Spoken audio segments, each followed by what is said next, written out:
잠깐만. 길이 어떻게 가야 되겠더라? 잠깐만, 여기서 보면 사막이고, 낙타가 저쪽으로 가니까, 절로 가면 되겠구나. 가자. 뭐야? 뭐 사람들이 왜 이렇게 많이 모였지? 무슨 일이 있나? 저기요. 예, 제가 말 걸었어요. 예. 아니, 여기 뭐 무슨 일 있으세요? 아니, 다들 이렇게 많이들 모이셨는데 많이 모이신지를 모르세요? 얼마 안 모이셨다고요? 제가 볼 때는 되게 많이 모이셨어요. 서로 못 보시는구나. 저는 다 보이는데. 아, 아, 여러분들도 다 거기 가시는구나. 잘 됐네요. 그럼 저랑 같이 가시죠. 제가 가면서 재밌는 얘기도 해드릴게요. 성경에 대한 이야기는 웬만한 건 다 아실 거고, 뭐가 좋을까? 얘기 좋겠다. 자, 때는 기원전 4년. 우리가 살고 있는 이 한반도에는 고구려라는 나라가 살고 있었고요. 고구려에도 왕들이 되게 많지만 그 중에 이대왕, 유리왕이 다스리던 때의 이야기입니다. 그리고 저 멀리 요단강 남서부 지역에는 유대라는 나라가 있었죠. 그 유대에는 헤롯이라는 아주 자랑무도한 사람이 유대를 다스리고 있었습니다. 그때 이야기를 해드릴게요. 그 당시에 이 사가랴라는 제사장이 있었습니다. 제사장은 하나님의 일을 하는 중요한 종을 말하죠.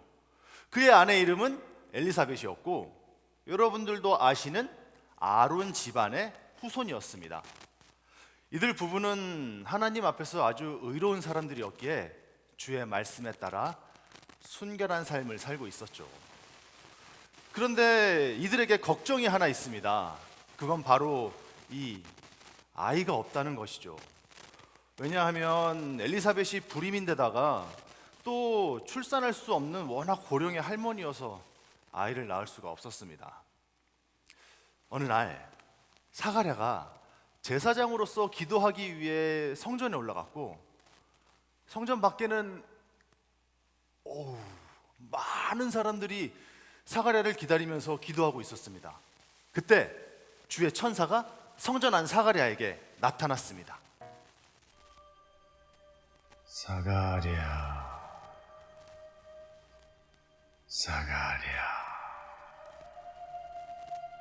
두려워 마라. 하나님께서 네 기도를 들으셨다. 네 아내가 아들을 낳으리라. 그 이름을 요한이라 하라. 많은 사람들이 요한의 출생을 기뻐하고 그 아이는 지극히 높은 분의 예언자가 될 것이다. 그 아이는 주님보다 먼저 와서 그의 길을 예비할 것이다. 저와 제 아내는 아이를 낳기에 충분히 늙었습니다. 헌데 어떻게 그런 일이 있을 수 있겠습니까? 나는 하나님을 모시고 있는 가브리엘 천사다. 하나님께서 이 기쁜 소식을 전하라고 나를 보내셨다. 때가 되면 이루어질 내 말을 네가 믿지 않으므로 이 일이 이루어질 때까지 너는 말을 하지 못하게 될 것이다.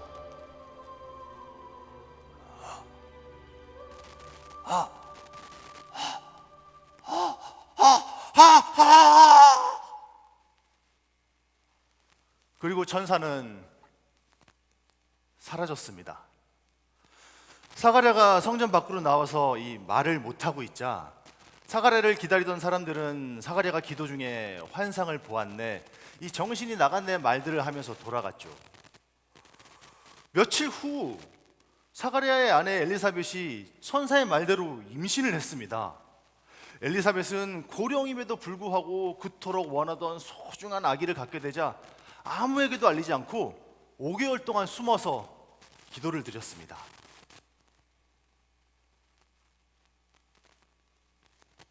주님, 주께서 나를 사랑하사 고령임에도 불구하고 소중한 복을 주시어 출산치 못하는 내 부끄러움을 덮어주셨습니다. 감사합니다, 주님. 여러분, 믿겨지십니까? 불임인 여자가, 그것도 출산할 시기를 훨씬 지난 고령의 할머니가 임신했다. 궁금하시죠? 계속 들어보세요. 어쨌든 이 엘리사벳이 임신한 지 6개월이 되었을 때 하나님은 다시 한번 가브리엘 천사를 이 땅에 보내십니다. 갈릴리 나사렛 지역에 살고 있는 다윗의 후손 요셉과 약혼한 처녀 마리아에게 보내셨죠. 길죠? 쉽게 얘기해서 우리가 알고 있는 동정녀 마리아에게 보내신 겁니다.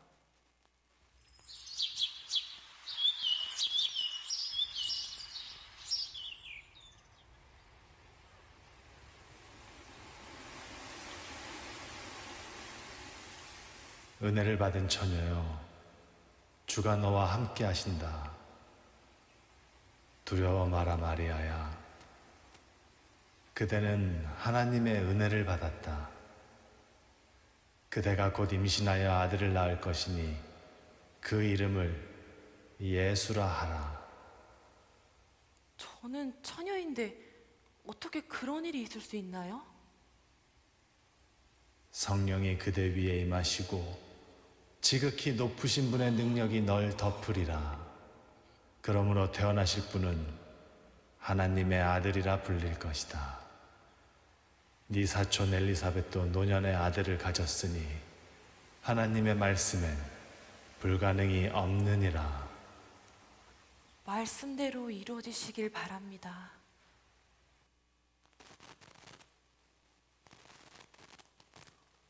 누군가가 나타나서 당신이 임신을 할 겁니다.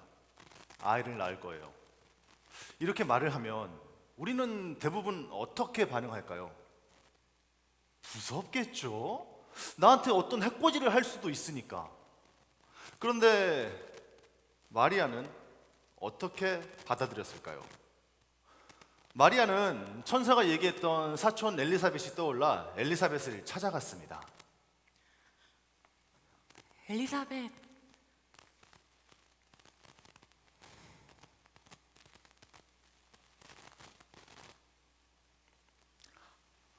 오 마리아, 너는 모든 여자들 중에서 가장 복받은 사람이다.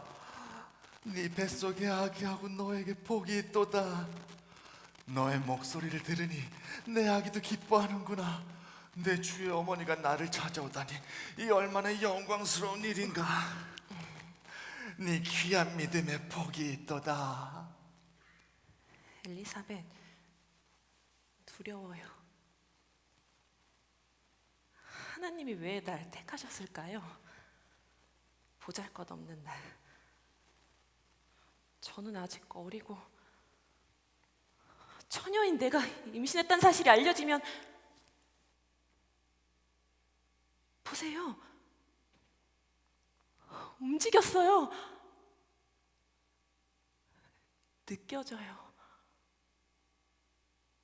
하나님이 날 너무 사랑하신대요. 지금까지 지내온 것 주의 크신 은혜라. 한이 없는 주의 사랑 어찌 이루 말하랴. 자나깨나 주의 손이 항상 살펴주시고 모든 일을 주 안에서 형통하게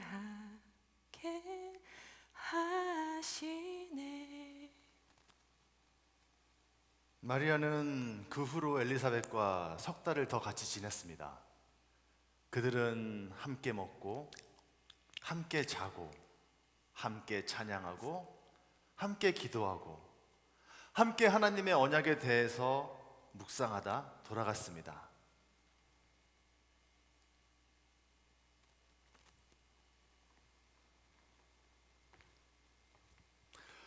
어느덧 때가 되어서 엘리사벳이 출산을 했습니다. 아이의 출생을 축하하기 위해서 예식이 베풀어졌고, 예식에 참석한 사람들은 아기 이름을 그 당시 풍습에 따라서 사가랴의 아들이라고 부르려고 하였죠. 그러자 엘리사벳이 안 됩니다, 아이의 이름은 요한이어야 됩니다 라고 말을 했습니다. 그러자 갑자기 난리가 났어요. 갑자기 요한이라는 이름은 어디서 나왔냐? 그건 무슨 뜻이냐?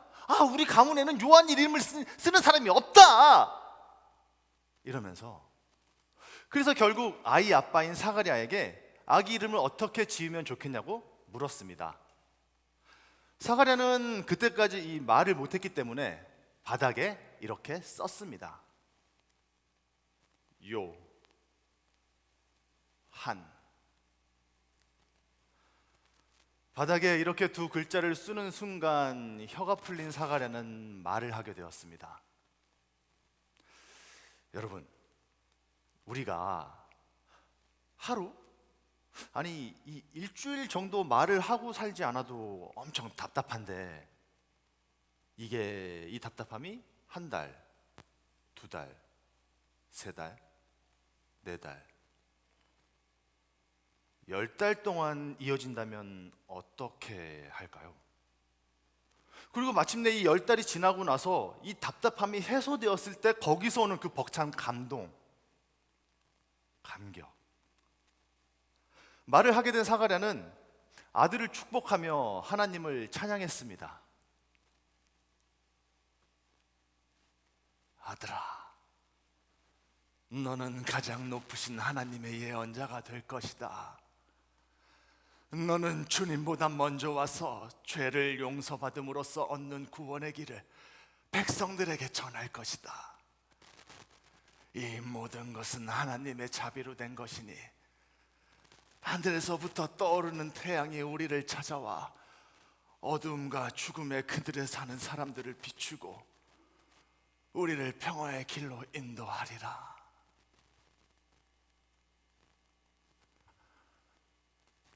내 눈 주의 영광을 보네. 우리 가운데 계신 주님,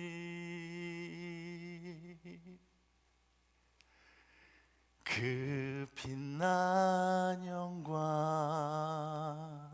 온 하늘 덮고 그 찬송 온 땅 가득해. 내 눈 주의 영광을 보네. 찬송 가운데 서신 주님, 주님의 얼굴은 온 세상 향하네. 권능의 팔을 드셨네. 주의 영광이 곳에 가득해. 우린 선의 주님과 함께 찬양하며 우리는 전진하리. 모든 백성 주 볼 때까지.